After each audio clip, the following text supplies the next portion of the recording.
Nós estamos encerrando o nosso tempo e eu queria trazer uma breve meditação para nós hoje. Esse texto é um texto que se encontra no segundo livro de Reis, no capítulo 4, versículo 26. Eu vou ler só um versículo e nós vamos tentar falar sobre esse versículo aqui. Eu vou contar a história depois desse texto.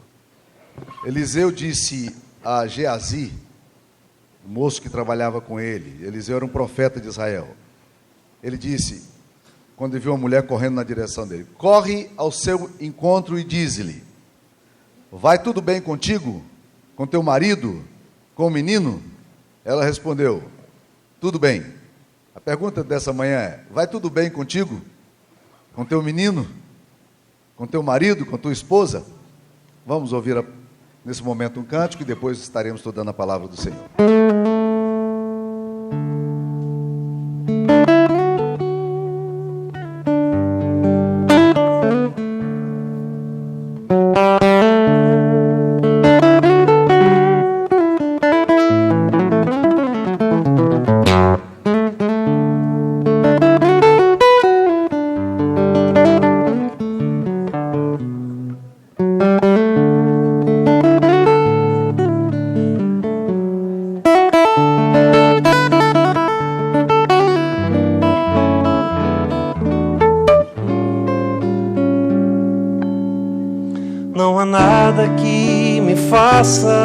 Afastar de ti, nem as lutas ou temores podem apagar o desejo que eu tenho é de me esconder em teus braços tão seguro, posso confiar.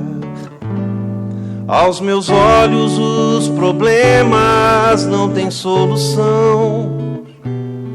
Cada passo que eu dou parece ser em vão. Quando penso em teu poder, firmada está minha fé em um Deus que até os mortos pode levantar. Eu posso abrir meu coração e te adorar,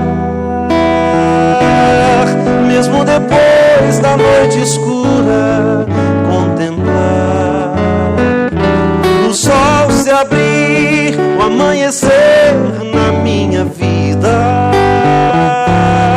Se renovaram as misericórdias do Senhor. Segura na mão de Deus. E aí?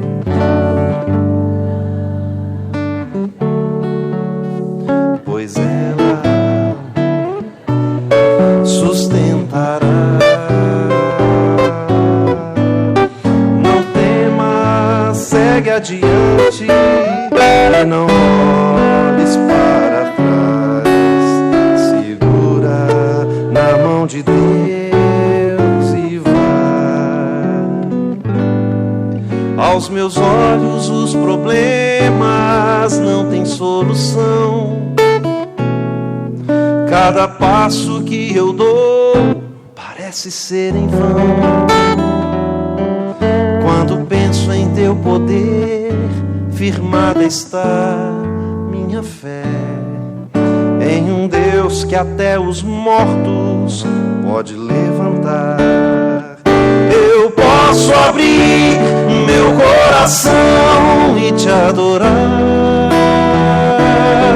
mesmo depois da noite escura, contemplar o sol se abrir, o amanhecer na minha vida.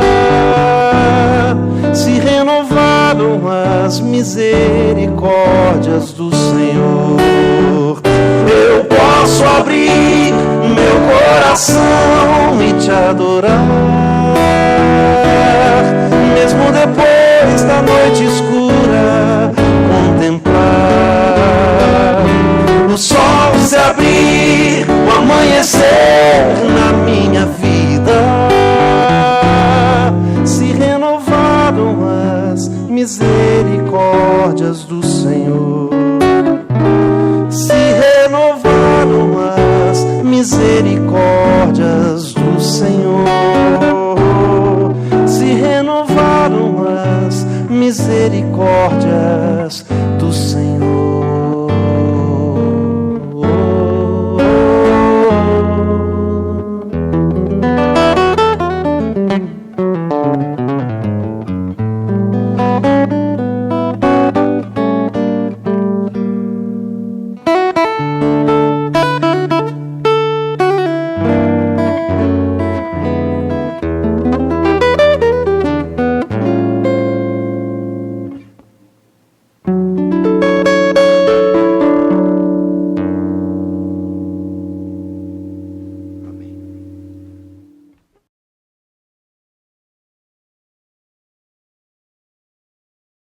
O texto que nós lemos é o segundo livro de Reis, do capítulo 4, versículo 26. A pergunta é muito simples. O texto é muito simples. Porque o texto, ele relata alguma coisa do comportamento nosso comum. A pergunta foi feita por Eliseu, através de Geazi, a uma mulher que tinha acabado de perder o filho dela tinha morrido. E quando Geazi chega ali diante dela para fazer a pergunta, ele faz a pergunta que o seu mestre, Eliseu, o profeta, o grande profeta de Israel, tinha mandado fazer. Como vai contigo? Como é que vai a tua casa? O teu menino, o teu esposo? O menino dela tinha acabado de morrer. E a resposta dela foi: vai tudo bem. Vai tudo bem.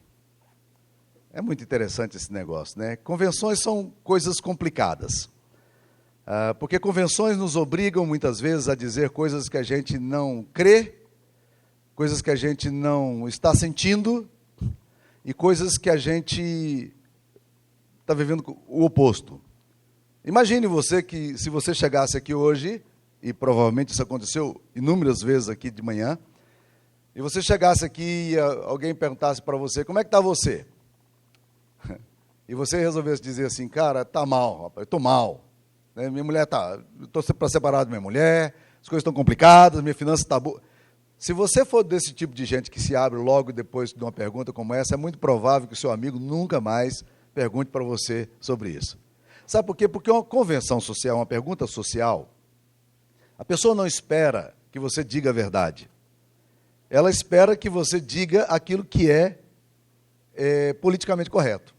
Eu já tenho aprendido isso muito facilmente no relacionamento humano. Porque às vezes recebo gente para conversar comigo e eu pergunto como vai.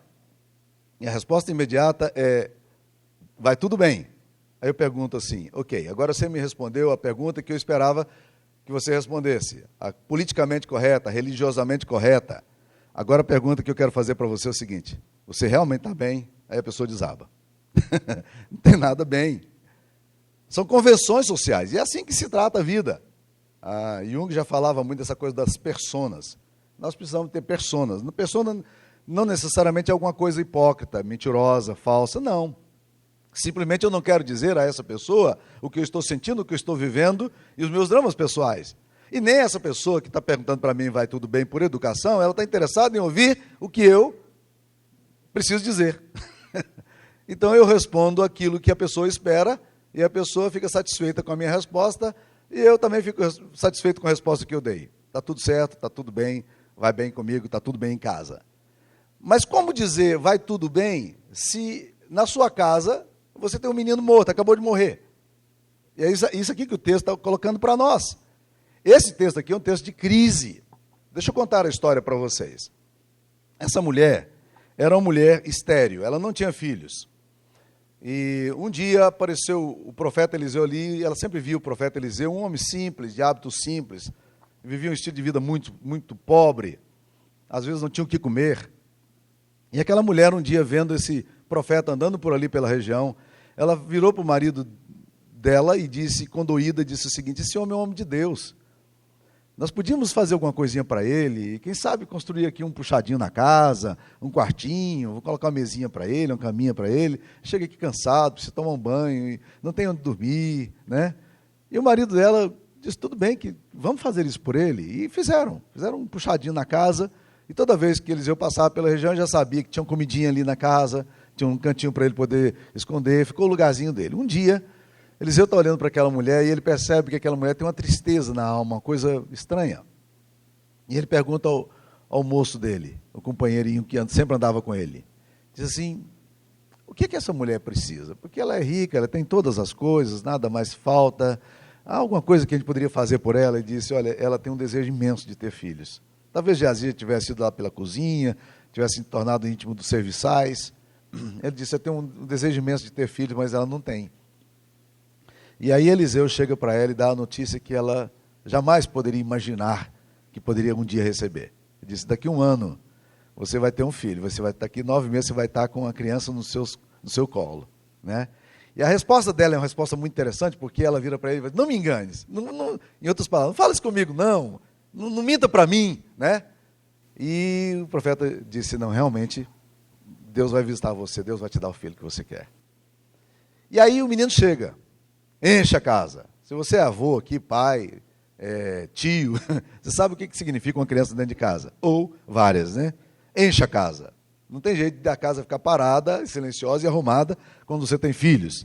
E aquele menino é a alegria da família. Um homem rico, tem muitos funcionários, vai trabalhar.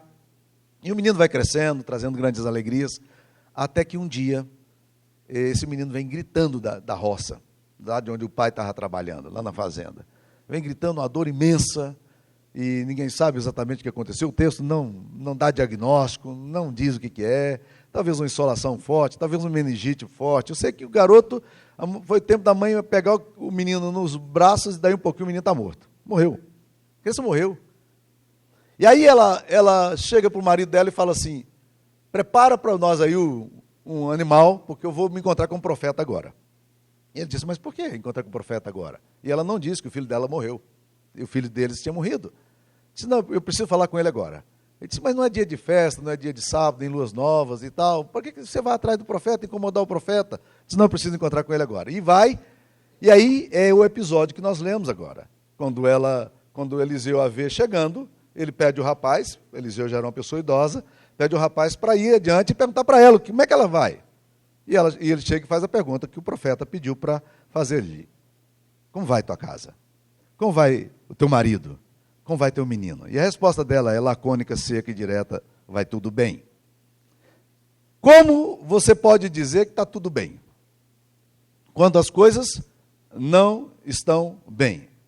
Como você dá essa resposta a uma situação que muitas vezes você está vivendo e que você é obrigado a dizer, vai tudo bem. E é provável que aqui, esse é o ambiente propício para a gente dizer, vai tudo bem. Não é assim? Alguém aqui está esperando que na festa ontem, dos anos 60, você chega aqui e alguém pergunta como é que você está e você diz assim, eu estou com crise? Não é hora para isso, não é ambiente para isso, não é a pessoa certa para isso, e nós vamos vivendo nas convenções. E nós muitas vezes adotamos esse estilo de vida e nós dizemos que está tudo bem quando as coisas não estão bem. Às vezes nosso casamento está num estado de decomposição, é morte mesmo. Nós estamos vivendo um momento de putrefação, um momento de queda, um mau cheiro, o ódio, a amargura se instaurando, pensando seriamente em tomar uma decisão mais radical.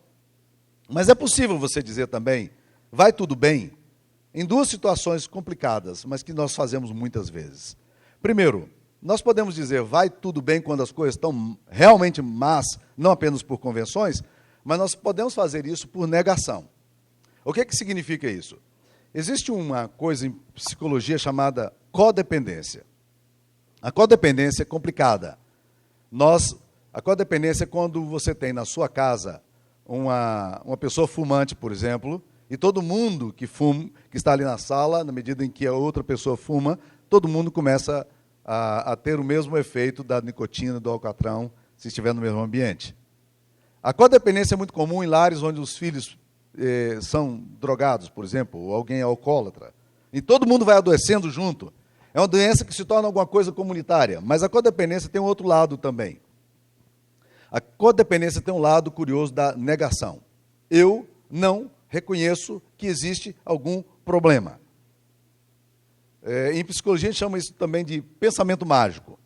Dizem que Steve Jobs, quando descobriu que estava com câncer, ele negou peremptoriamente que estivesse com câncer. Ele era orientado por alguns gurus indianos, ele não quis tratamento nenhum, ele disse, não, eu estou bem, eu não tenho nenhum problema. E rapidamente ele morreu. Era um tipo de câncer que era um câncer tratável, que ele poderia ter uma vida, sobrevida, mas ele criou o que é chamado pensamento mágico. Pessoas idosas podem fazer isso. Às vezes as coisas estão ruindo na empresa, arrebentando, ele não consegue transferir para o filho, para a nova geração que vem, e as coisas estão más, porque ele já não consegue mais administrar, mas ele cria um pensamento mágico, está tudo bem, e as coisas não estão bem. Está tudo péssimo. Então, na negação, você pode começar a reproduzir um comportamento de codependência onde ninguém diz a verdade. Ninguém admite erro, ninguém reconhece que existe algo grave, né? E aí você cria um pensamento mágico e você vai vivendo nesse pensamento mágico, alheio, embora o problema esteja ali. Deixa eu ler um texto aqui para vocês, de um personagem que vocês conhecem, mas quando eu começar a ler aqui, vocês não vão saber de quem se trata. Logo depois vocês vão descobrir. William Jefferson Blight cresceu numa família cujo pai era alcoólatra. Sua infância e ambiente foram caracterizados pela instabilidade e caos. Seu pai faleceu antes de seu nascimento num acidente de trânsito. Sua mãe, Virginia Blythe, foi cursar sua faculdade em New Orleans. E ele continuou vivendo com seus avós. Quando ela retornou, casou-se com um homem conhecido por sua truculência, jogatina, bebedeiras e abuso de mulheres, cujo nome era Roger Clinton. Antes mesmo de se casar com ele, sua mãe o surpreendeu com outra mulher, mas a despeito disso, decidiu continuar o relacionamento. Nesse contexto, estava sendo moldado o caráter do futuro presidente dos Estados Unidos. Numa noite, Virginia queria visitar sua mãe no hospital e Roger apanhou uma arma e atirou na sua direção. O tiro se cravou na parede da casa. Naquela noite, Bill dormiu na casa de um vizinho. Passou noites sem dormir, ouvindo a briga de seus pais. O alcoolismo e a violência cresceram de tal forma que sua mãe o abandonou em 1962, quando Bill tinha apenas 16 anos. Ele, que era o filho mais velho, teve que depor contra seu padrasto na corte, e a partir daí o ônus da casa tornou-se dele. Bill tornou-se um mestre da negação, mantendo os segredos da família. Para manter as aparências, criou uma regra de silêncio. Numa entrevista posteriormente, afirmou que, em geral, tiveram uma infância relativamente feliz. Um terapeuta afirmou: Bill negava a sua experiência da juventude, apesar dos repetidos episódios de abandono, alcoolismo, divórcio, padrasto, violência doméstica, disparo de arma. Ele descreve sua vida como normal, apesar de que sua infância deveria ter sido descrita como caótica e altamente anormal. Sua constante necessidade de ser agradável o levou a esconder a verdade. Mentia automaticamente, sem nenhuma culpa, e rapidamente estava preparado para apresentar desculpas. Conseguiram identificar o personagem? Trata-se de Bill Clinton, ex-presidente dos Estados Unidos. Uma vida de tragédias, uma vida de sofrimento, uma vida de abandonos, uma vida de negação. E viveu assim.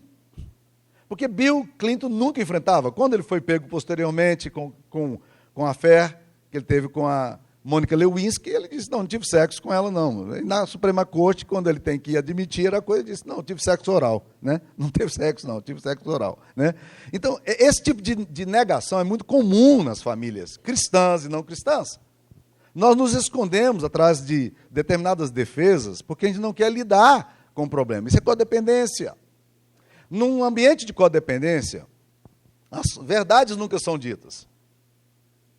A gente acoberta as coisas, a gente esconde o problema, a gente não lida diretamente com a dor que a gente tem, a gente não pode admitir fraqueza, a gente não pode dizer está doendo, a gente não pode admitir pecados. Comunidades cristãs são mestras em fazer isso também, em criar um ambiente de moralismo, de legalismo, onde não há problema, as pessoas não têm problemas, elas não enfrentam. Pastores, então, são as maiores vítimas disso aí, porque já imaginou o pastor chegar e dizer: não, a coisa está doendo, está ruim, está pesado, né? Aí, quando de repente você olha, estourou uma bomba, um problema sério. Por quê? Porque viveu num ambiente constante de negação.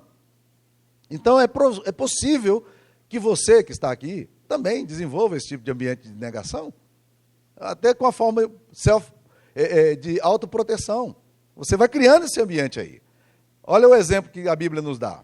A Bíblia nos fala da história de Jacó. Jacó teve 12 filhos, fora as filhas que teve, com 4 mulheres diferentes. Rapaz, um homem com uma mulher numa casa já dá muita dor de cabeça.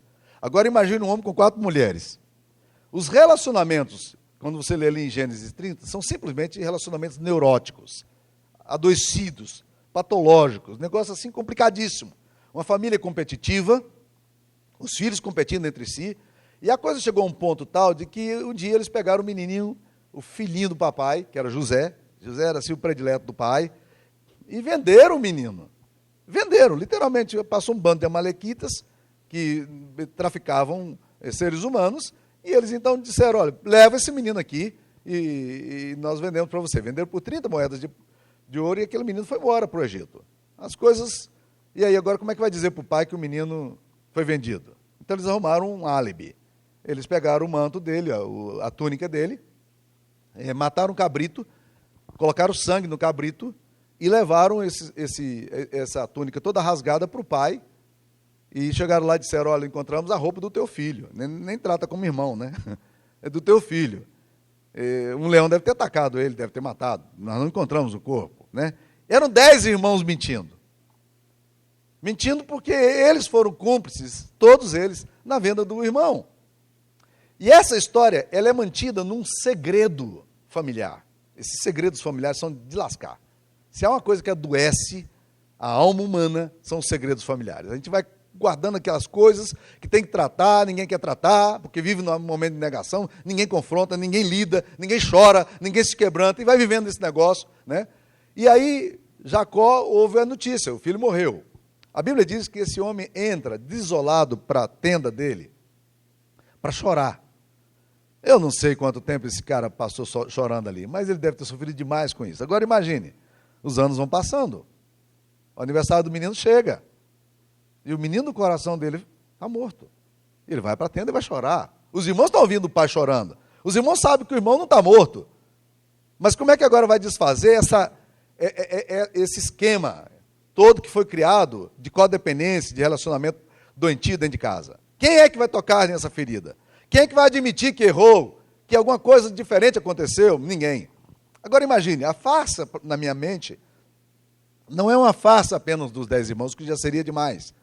Mas é uma farsa também da família, porque eu fico tentando imaginar o seguinte, era uma família poligâmica, né? uma cultura poligâmica. O pai teve 4 esposas, é provável que os outros também tiveram várias esposas. Então você imagine que um dia, um cara desses 10 filhos, tomado por culpa, ele está ali na cama com a mulher, e aquele negócio complicado, e a mulher percebe que alguma coisa não vai bem, né? E as mulheres são danadas para fazer pergunta para a gente, que a gente não quer responder, né? E aí ela pergunta, o que está acontecendo, benzinho? Nada não. Não, conta para mim, o que está acontecendo? Estou vendo que você está triste. Pai, José não morreu, não. Nós vendemos José. Não acredito que vocês fizeram isso. Pois é, nós vendemos José. Mas como vender? Vocês venderam? Passou um cara lá e a gente vendeu. Pois vocês estão ficando doidos, vamos contar então. Quem sabe essa mulher provocou? Mas essa mulher também tem amigas, né? E vai... Você está entendendo? Ou seja, a família, eu imagino que, na verdade, a farsa não se tornou a farsa dos 10 irmãos apenas. Essa é uma farsa familiar. Existem famílias que têm estupros sistemáticos de pais com filhas, e a mãe protege. Existem lares onde o abuso acontece constantemente, mas ninguém toca o dedo na ferida para dizer, gente, esse negócio tem que acabar. E a gente vai dizendo, está tudo bem. Que está bem o quê? Como é que eu posso dizer, a não ser por negação, como é que eu posso dizer que está tudo bem quando está tudo podre? Como é que eu posso afirmar que as coisas estão bem se eu não tenho coragem de tocar nisso aí? A Bíblia diz o seguinte, ao tolo, a sensação de bem-estar vai destruí-lo.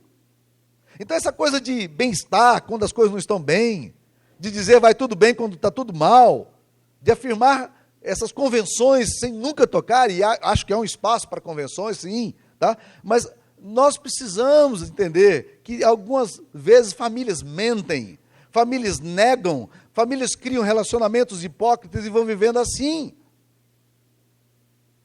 Então, por negação, nós podemos viver dessa forma, admitindo que as coisas estão bem, quando as coisas não estão bem, e nós vamos simplesmente negando. Nós simplesmente fazemos de conta que não tem problema. Mas tem que tratar. Tem que tratar porque isso vai adoecer não só vocês, mas vai adoecer as gerações. Os meninos estão percebendo, os adolescentes estão percebendo, e esse negócio vai se reproduzindo, é uma doença, e aquilo vai entrando nos relacionamentos, de repente você não entende por que as coisas estão tão quebradas, esfaceladas, porque ninguém nunca chorou, ninguém nunca confessou, ninguém nunca se quebrantou. A Bíblia diz que o que confessa os seus pecados alcança misericórdia, mas o que endurece o seu coração cairá no mal. Se a gente vai endurecendo, não trata dessas coisas, e vive na negação constante, isso adoece as coronárias, se arrebenta com a alma da gente lá na frente. Agora, há uma outra razão que nos leva, muitas vezes, a não admitir que as coisas vão más. Eu disse que há negação, mas agora eu queria falar de uma outra coisa. Existem pessoas que não negam, não. O estado delas, para mim, não sei se é pior, mas eu acho que é pior, elas não conseguem ver. Não é negação. É incapacidade de perceber as coisas. É ausência de percepção. A Bíblia diz, Jesus disse o seguinte, que se os teus olhos forem luminosos, todo o teu corpo será. Porque os olhos são a lâmpada do corpo. Olha que coisa interessante. Os olhos são a lâmpada do corpo. Se teus olhos forem luminosos, todo o corpo será. Ou seja, gente que percebe é capaz de ter o corpo luminoso, ter saúde. Mas há pessoas que não percebem. Rapaz, eu às vezes lido com coisas complicadas.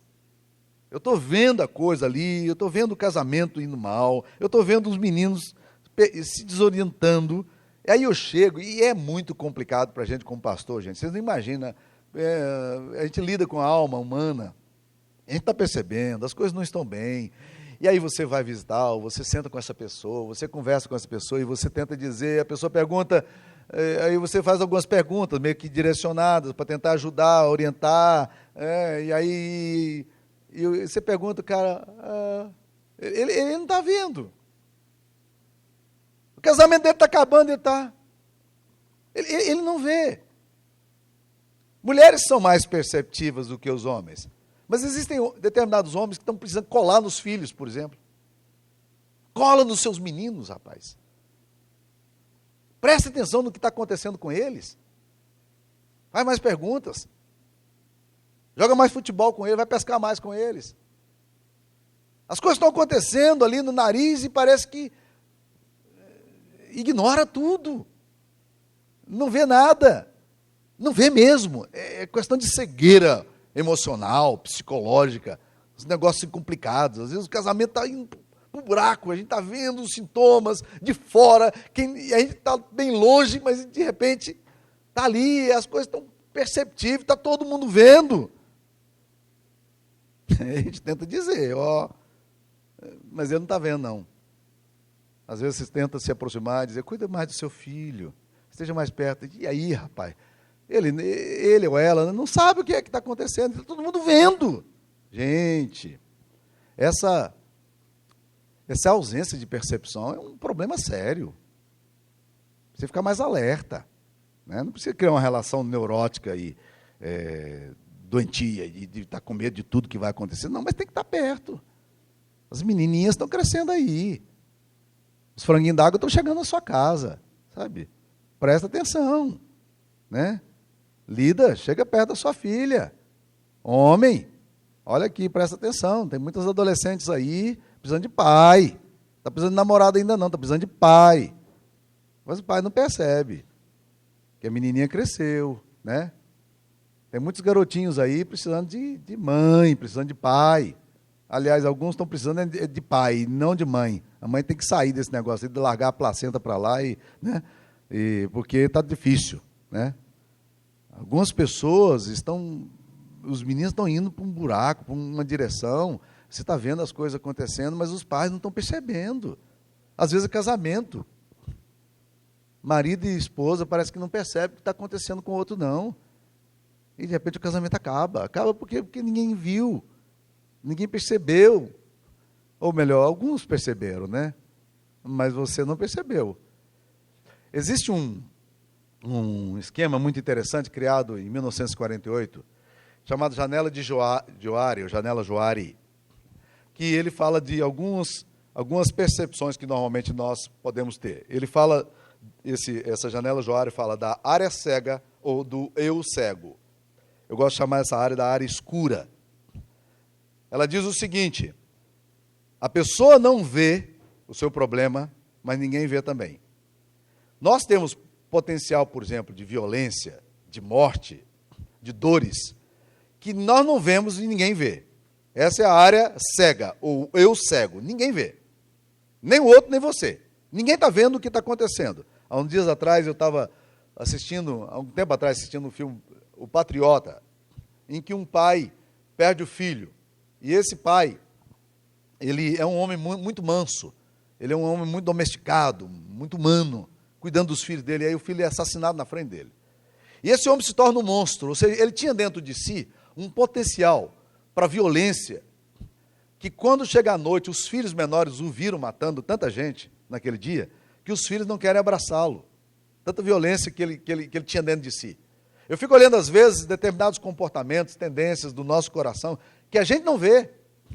O que pode acontecer com o coração da gente, com essas zonas escuras da alma, que nem você vê, nem ninguém vê? A Janela Johari fala sobre isso. Segunda área é a área que eu chamo de área secreta, ou eu secreto. Eu chamo essa área de área escondida. Eu sei, mas ninguém sabe. Existem coisas no seu coração que você nunca admitiu a ninguém. Você sabe. A propensão para o mal, a tendência do seu coração para ir por caminhos complicados. Mas se você tem consciência disso, já é uma coisa boa. Você pode entrar com isso, aprender a lidar com isso, na confissão, se aproximar de Deus e dizer: Deus, esse canto da minha alma aqui é complicado, eu preciso de graça, o Senhor tem que tratar isso aqui comigo. Confissão é muito importante, porque confissão cura a gente. A Bíblia diz que a gente tem que confessar os pecados uns aos outros para sermos curados. Se a confissão não sarar a nossa saúde, sara a nossa cara de pau, né? Então é muito importante a confissão. Nós precisamos aprender a confessar. Chegar diante de Deus e dizer: Deus, eu estou com medo de mim. Porque você está percebendo, mas ninguém mais está percebendo. Deus, eu estou com medo de mim, eu estou com medo dos impulsos do meu coração. Essa linha que o meu coração está indo é complicada. E eu preciso de resposta e de graça, E é maravilhoso quando a gente aprende a chegar em Deus e dizer isso a Deus. E confessar ao Senhor. Existe uma outra área que Johari chama de área inconsciente ou eu desconhecido, que é a área obscura. Essa área obscura é o seguinte: você não sabe, mas os outros sabem. Você não sabe que tem, mas outras pessoas que estão perto de você sabem que você tem. Gente, isso é tão comum, principalmente em relacionamento familiar. Já se pegaram naquela situação em que a sua mulher te denuncia? Vocês gostam desse negócio? É ruim pra caramba esse negócio. A tua mulher te denuncia, ela te desmascara, ela né, vai lá e toca. E você simplesmente não estava percebendo esse negócio. Né? Não estava percebendo esse negócio. Mas os outros estão vendo. Eu vejo, às vezes, em comportamento de liderança, comportamento humano, essa coisa que os outros estão vendo, só a gente mesmo é que não está vendo. Está ruim, está complicado, uns comportamentos bestas da gente, umas atitudes erradas, a gente vai fazendo as coisas, e os outros estão olhando, estão julgando a gente, nós estamos sendo julgados. Ou você acha que ninguém está olhando para você? Aí o que acontece? Se você quiser um conselho, feedback nem sempre é alguma coisa correta. Muitos feedbacks que chegam para você são ruins e são errados. São críticas, às vezes, infundadas. A sua mulher também pode errar no feedback. Né? Mas o fato é o seguinte: se você aprender, você pode transformar o feedback numa experiência de mudança do seu coração. E isso pode acontecer, isso pode trazer cura para você. Tá? Então, essa área inconsciente, ou esse eu desconhecido, está aí. Né? O que é que eu tenho que os outros estão vendo e que eu não estou querendo ver ou não estou conseguindo ver? Por isso que a Bíblia fala, leais são as feridas feitas por quem ama. E por último, nós temos uma área que é chamada área revelada ou iluminada, é a área livre ou eu aberto. Essa área revelada, ela está aí também. Existem coisas que você já sabe. Existem coisas que os outros também já sabem. Sobre o seu temperamento, até sobre a sua moral. As pessoas já sabem. Sobre suas atitudes. E é bom quando essa coisa acontece. Por incrível que pareça, mesmo que você morra de vergonha, muitas vezes, ao ver essas coisas erradas em você e esses transtornos na sua própria alma. Sabe por quê? Scott Peck, que é um psiquiatra que eu gosto muito dele, ele afirma que o mofo, que o mal, é como o mofo e o fungo. Cresce melhor na penumbra. Quanto mais escuridão tiver, quanto menos iluminação você tiver no seu coração, mais você vai deixar o mal florescer. Já viram esses ambientes na casa que muitas vezes a gente não abre? A despensa velha, o porão, o escondido, escuro, e quando você abre aquilo, lacraia vai saindo, barata vai saindo, mofo, né? Não tem luz. Há um antigo hino que fala assim, deixa a luz do céu entrar, deixa o sol em ti nascer, abre o coração, deixa Cristo entrar.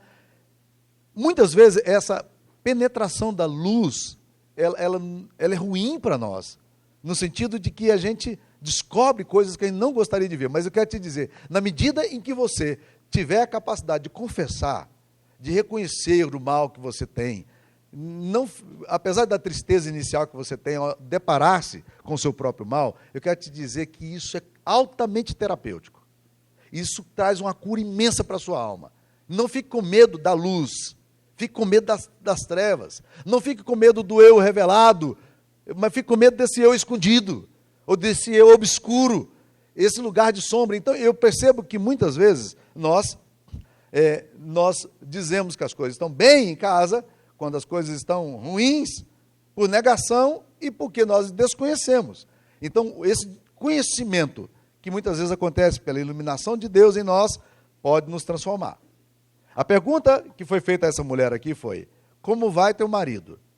Como vai tua casa? Como vai teu menino? Ela respondeu, vai tudo bem porque ela está negando? Ou ela respondeu, vai tudo bem porque ela não via? Nem uma coisa nem outra. Ela respondeu, vai tudo bem, não é porque ela está negando a dor.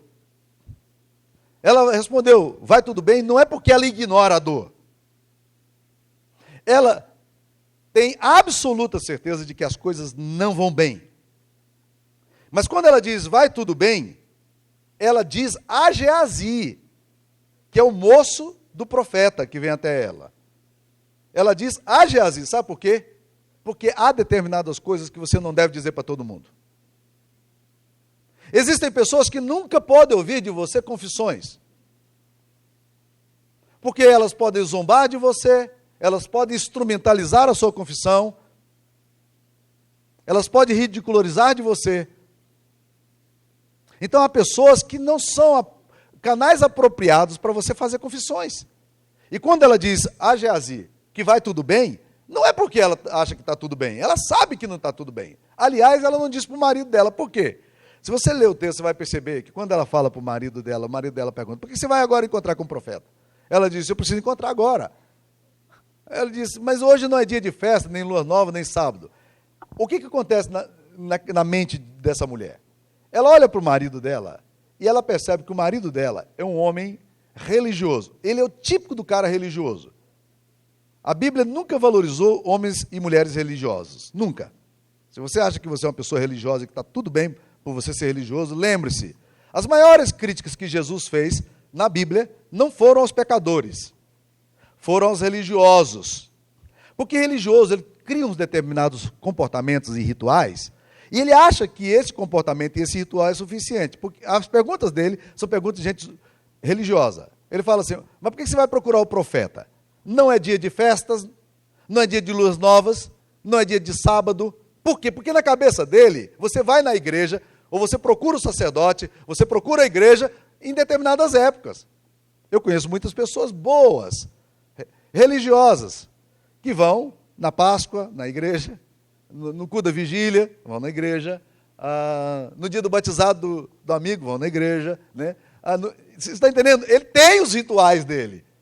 E ele acha que Deus deve ser procurado quando os rituais devem ser exercitados, e não procurado porque há uma necessidade no meu coração, eu devo procurar a Deus. Deus não é alguém a quem você procura. Você não faz um link com a divindade quando você precisa. Você faz um link de divindade com seus comportamentos, seus estereótipos religiosos, seus rituais. Então, existem determinadas coisas que eu tenho que fazer nesses dias, nessas épocas, então eu vou. Domingo é dia de igreja, então domingo eu vou para a igreja. Ok, já cumpri, eu fui na missa, já fui no culto, então está tudo resolvido. Eu não preciso mais nada. Por quê? Porque na cabeça do religioso é isso que interessa. Os rituais, que muitas vezes se tornam comportamentos repetitivos e sem razão.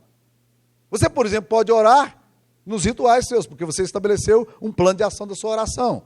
E esse plano de oração, então, está acontecendo aí para a sua vida. E você, então, vai orando nesse tempo, nessa hora, você lê a Bíblia. Por quê? Porque você tem um ritual, mas você não entendeu que com Deus a gente tem que ir sempre que precisarmos e podemos ir a qualquer hora. O marido dessa mulher aqui é religioso, mas ele acha que você exercita a sua fé em determinados contextos, em determinadas horas, determinadas festividades, e ela não conta para o marido também.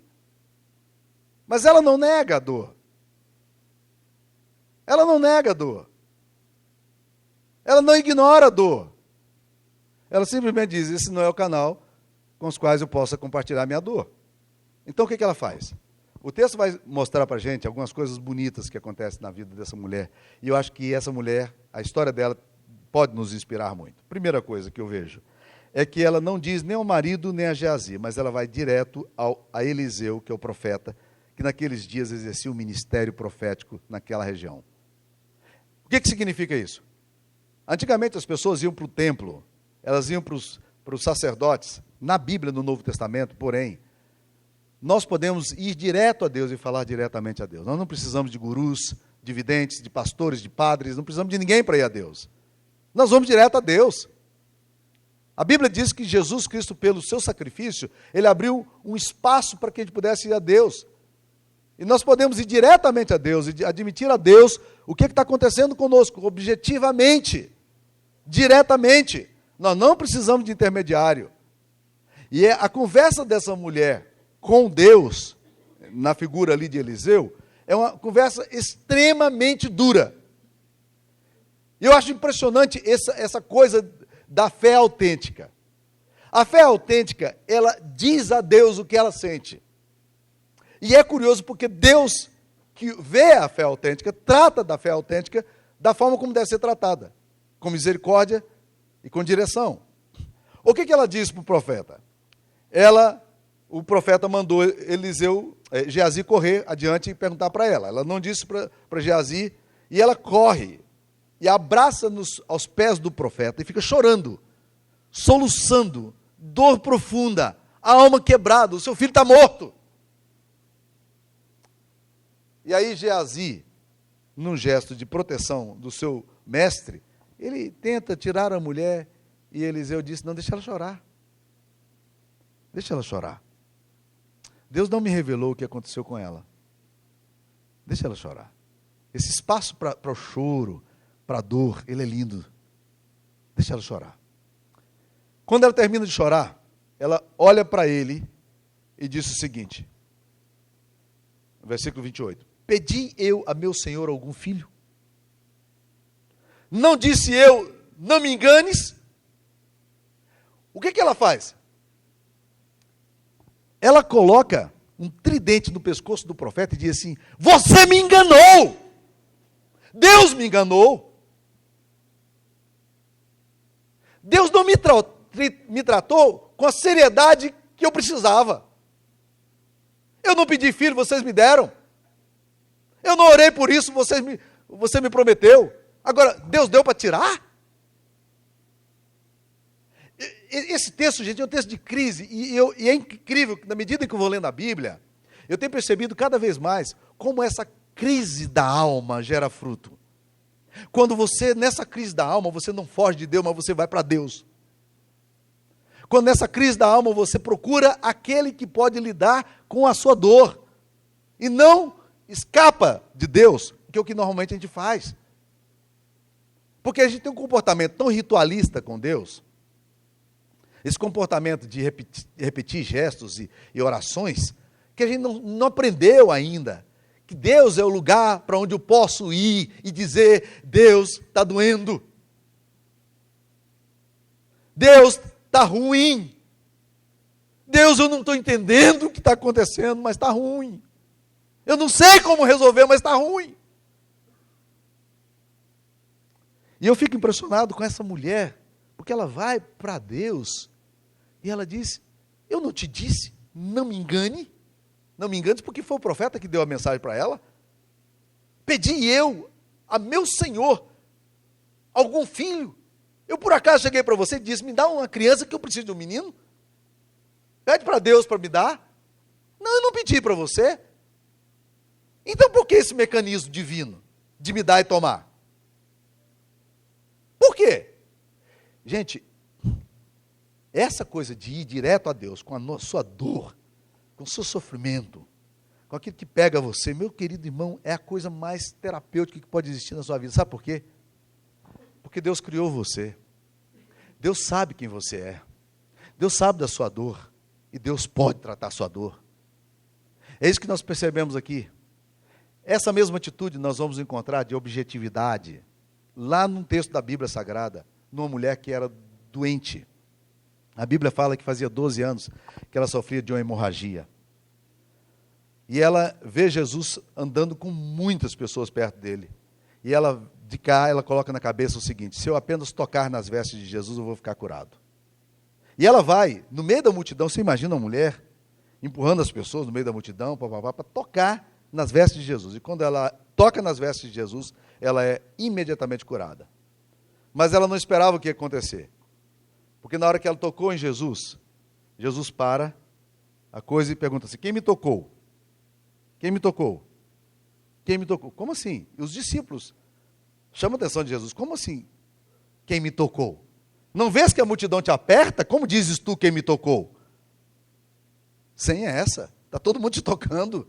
Ele diz: não, alguém me tocou, e nós podemos até acrescentar o termo aqui, intencionalmente, porque de mim saiu o poder. Quando há essa intencionalidade em relação a Deus, meus queridos, muita coisa maravilhosa pode acontecer. Quando nós vamos para Deus para dizer: Deus, está doendo, está ruim, eu estou me sentindo péssimo, mas eu quero aqui estar perto do Senhor, porque não tem outro lugar para eu ir. Eu já lido com a alma humana, com essas questões de pregação e de religiosidade há muito tempo. Eu tenho que lidar com os meus próprios conflitos da minha própria religiosidade, e que não são poucos. Mas eu sei, por exemplo, num ambiente como esse aqui, que há muitas pessoas que estão aqui, Deus aqui, ó, um mero artifício, um mero amuleto, talvez, e se é que existe algum. Deus está para lá de Bagdá, e não quer nada com Deus, e até é bom estar no ambiente das coisas de Deus e tal, mas não quer.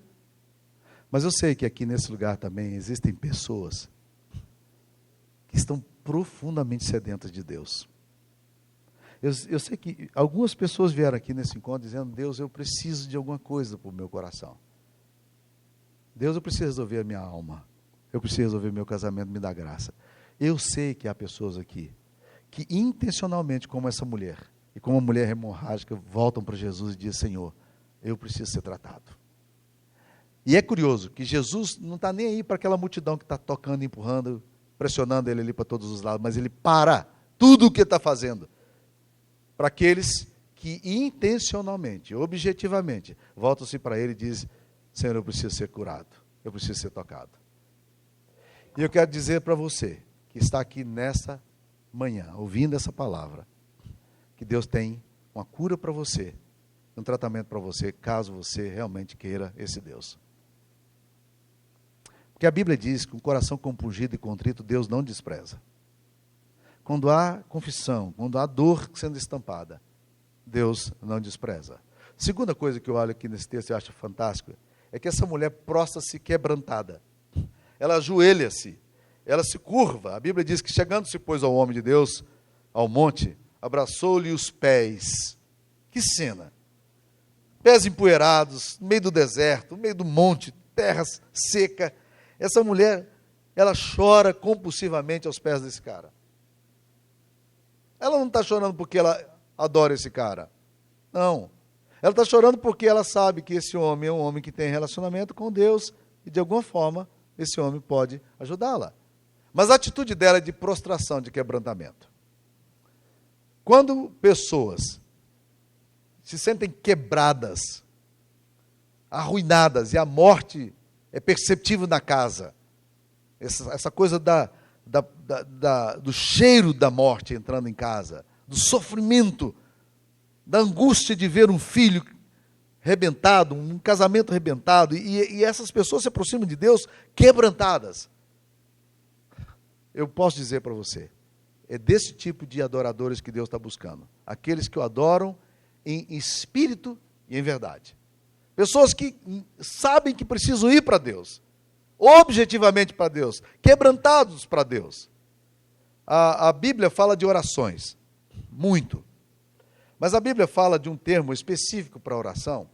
A Bíblia fala que a gente deve chegar diante de Deus com ações de graças, com súplicas, com louvores, com petições. Mas a palavra súplica na Bíblia, ela é uma palavra muito específica. Ela é uma palavra que significa uma oração visceral. Vocês entendem o que eu estou querendo dizer? Ela vem das vísceras. Nós temos muitas orações aqui nesse plano. Mas existem orações que elas não estão nesse plano aqui, da superficialidade. Elas adensam a alma da gente, elas vão lá para as vísceras da gente. É como se arrancasse os nossos fígados, nossas entranhas. E esse negócio vem em forma de dor, de clamor, de oração. E esse tipo de oração que essa mulher está fazendo aqui agora. Essas coisas pegam as vísceras dela. Adentram profundamente a sua experiência humana de fé. E essa mulher está quebrantada aos pés do Senhor Jesus. Há um episódio na história marcante de Santo Agostinho. Santo Agostinho foi um homem que marcou profundamente a teologia cristã. Ele viveu no século IV, no ano 300 e pouco, foi bispo de Hipona, na África, hoje é Tunísia. E ele era um tunisiano. Mas esse cara, ele nunca quis nada com Deus. A mocidade dele todinha, ele viveu longe de Deus, ele não tinha interesse pelas coisas sagradas. E a mãe dele, conta-nos a história, que Santa Mônica era uma mulher de uma profunda vida com Deus. Uma profunda vida com Deus. E ela orava constantemente pela conversão do seu filho. E um dia, Agostinho, que era professor de faculdade, era intelectual, ele está na casa dele vivendo um período de profunda angústia teológica, existencial. E passa um menininho, ele disse que era um menininho muito bonitinho, passou perto da janela dele, e ele cantava uma coisa meio desconexa em latim, dizendo tot lege, tot lege. Tot lege foi, a voz passou, em latim significa tome e leia. Ele tinha uma biblioteca, os seus papiros, os seus pergaminhos, não tinha gráfica naquela época, e ele foi num texto de Romanos e pegou ali aquele texto escrito em coro, e ele abriu em Romanos capítulo 13, que diz o seguinte: vai alta noite, vem chegando o dia, deixemos as obras das trevas e revistamo-nos das armas da luz. E ele disse que quando leu esse texto das Escrituras Sagradas, esse texto desceu para a alma dele, com um calor, com um sentido profundo na alma, e ele se converteu ali. E a primeira pessoa a quem ele procurou para dizer que tinha se convertido foi a mãe dele. Mãe, eu tive um encontro com Jesus. E a mãe dele correu para o bispo, que era um amigo dela, para dizer para ela: meu filho agora é de Deus, meu filho agora é de Deus, meu filho se entregou a Deus. E o bispo, muito alegre também com as orações, porque acompanhava as orações de Mônica, ele teria dito o seguinte: era impossível Deus deixasse perder um filho por quem se fez tantas orações. Fantástico, não? Quando você entra nesse nível visceral, num diálogo com Deus, mesmo que esse nível visceral seja marcado por profunda dor, como nesse caso aqui, você pode estar certo que alguma coisa absolutamente sobrenatural e maravilhosa pode acontecer na sua história. Agora, eu queria terminar falando mais uma coisinha que eu vejo nesse texto. É que essa mulher, ela diz para Geazi: vai adiante, o profeta diz a Geazi: vai adiante, cinge os lombos, toma o teu bordão, vai, e se encontrar ninguém, não cumprimente, e vai e coloca o meu bordão sobre o rosto do menino. Porém, a mãe do menino disse para Eliseu o seguinte, o profeta: tão certo como vive o Senhor e vive tua alma, não te deixarei. Ele pode ir, mas eu não vou. Eu só vou contigo. Eu não vou voltar para casa sozinho. Você vem comigo? Aí Eliseu começa a caminhar com ela. Eu acho isso aqui fantástico. Deus, eu vou voltar para minha casa. E as coisas em minha casa estão na beira do precipício. Eu vou voltar para minha casa. E as coisas lá em casa estão num cenário de funeral. Eu vou voltar para minha casa. E eu sei que as coisas que me esperam lá não são boas notícias. Mas eu não vou voltar sem o Senhor. Eu não vou voltar sem o Senhor. E é isso que o texto nos diz. Ela fala: tão certo como vive o Senhor, eu não vou te largar. Eu não vou voltar para minha casa sozinho. Eu não vou voltar para minha casa desacompanhado. Voltar para minha casa para enfrentar meu filho na morte? Meu lar do jeito que está? Sozinho? Não. O Senhor vai comigo. Existem 2 episódios na Bíblia que nos falam de homens vivendo experiências semelhantes. Uma vez Deus falou para Moisés: Moisés, eu não vou contigo mais não. Esse povo teu é muito rebelde, eu não quero mais ir contigo, vou mandar os meus anjos contigo, mas eu não vou mais não. E Moisés disse para Deus: Deus, se o Senhor não vai conosco, não nos faça sair desse lugar. Eu não vou não dou um passo sem o Senhor. Não é interessante isso aí? Se o Senhor não vai comigo, não dá para ir. Lembra do outro episódio? Jacó, quando está orando, e a Bíblia diz que está no vale de Jaboque, num momento de muita tensão na alma, porque ele vai se encontrar com o irmão a quem ele enganou, a quem ele traiu, a quem ele mentiu. Ele sabe que o irmão dele é poderoso, que o irmão dele é guerreiro, ele nunca foi nada de guerra, ele era um pastor de ovelhas, e vai se encontrar com o irmão que tem ódio dele. Só que antes de encontrar com o irmão, ele se encontra com Deus, com um anjo do Senhor no vale de Jaboque.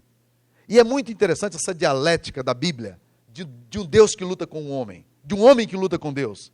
Essa linguagem antropomórfica, antropológica que você vê na Bíblia, de um Deus tão presente que ele se deixa tocar, de um Deus tão concreto que ele se materializa e você pode encostar nele, você pode brigar com ele, você pode conversar com ele. Essa coisa dialética acontece ali com Jacó.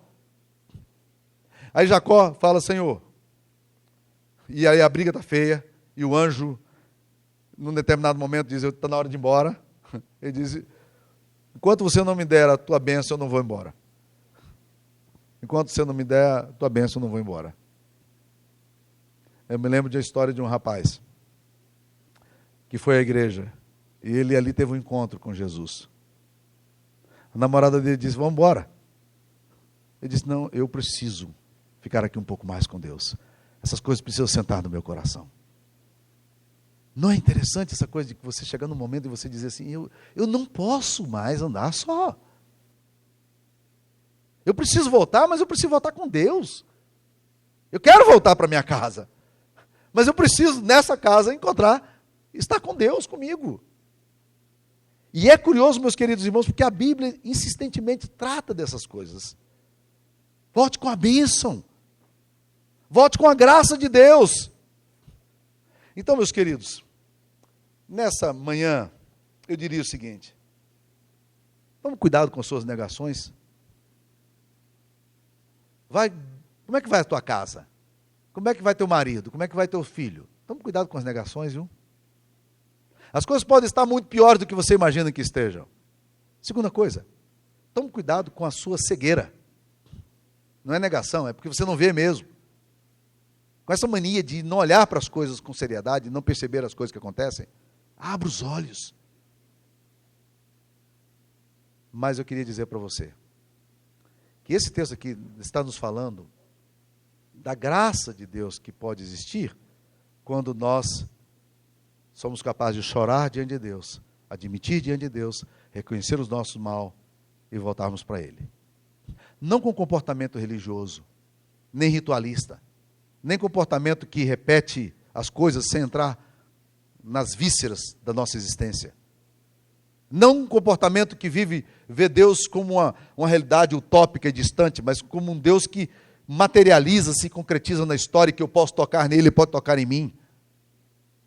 Agora tem uma coisa, meus queridos irmãos, acima de tudo isso aqui, e que mexe com tudo isso aqui, é que eu tenho que voltar para minha casa. Mas eu tenho que voltar para minha casa com Deus. Esse encontro foi muito bom, em todos os aspectos. A estrutura que foi criada, o ambiente que foi criado, a amizade, eu vi as pessoas alegres, né? Tudo isso aqui é lindo, tudo isso aqui é lindo.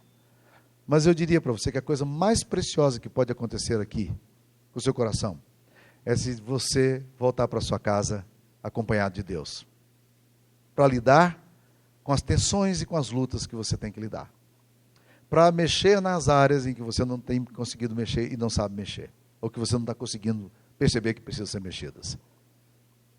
Quando te perguntarem, como vai tua família? Como vai teu filho? Como vai teu marido? Pode responder convencionalmente, vai tudo bem. Mas se você souber que não está tudo bem, vai para Deus e diz, Deus não está bem. Não está bem. E eu preciso da graça do Senhor. Eu queria orar por você, para encerrar isso aqui, esse tempo nosso de adoração. Eu queria orar. E eu queria que você orasse por você. Esse negócio de orar é muito complicado.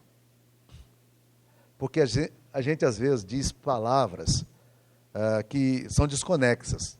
A gente não está dizendo a coisa exatamente do que nós gostaríamos de dizer. Mas eu queria que você hoje, se você nunca fez isso, essa é uma grande oportunidade, que você dissesse a Deus, fizesse a Deus uma oração, mas que fosse oração mesmo, que isso estivesse correspondendo ao que você tem no seu coração, na sua mente, para você apresentar para Deus. Porque repetir determinadas fórmulas de oração é fácil, mas orar nem sempre é fácil. E eu queria te pedir que você hoje orasse, que você pudesse entrar no seu coração, deixar Deus visitar o seu coração, e você dizer a Ele o que passa no teu coração. Vamos orar? Curva a sua cabeça.